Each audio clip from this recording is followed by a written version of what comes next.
রংপুর বেতারের সাবেক আঞ্চলিক প্রধান প্রকৌশলী আবু সালের বিরুদ্ধে ওঠা অনিয়ম ও দুর্নীতির অভিযোগে তদন্ত শুরু করেছে দুর্নীতি দমন কমিশন।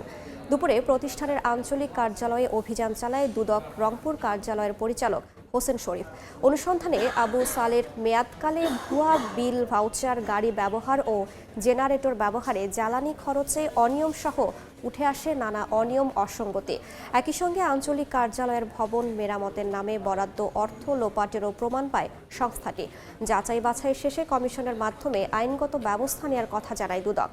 2019 সালের 17 ডিসেম্বর থেকে 2024 সালের 2 মে পর্যন্ত রংপুর বেতারে কর্মরত ছিলেন প্রকৌশলী আবু সালেহ। বর্তমানে তিনি রাঙামাটি বেতারে কর্মরত।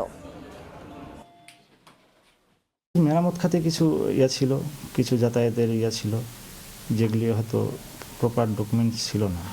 হয়তো কাজটা ঠিকই হয়েছে, কিন্তু ডকুমেন্টগুলো ওইভাবে ছিল না।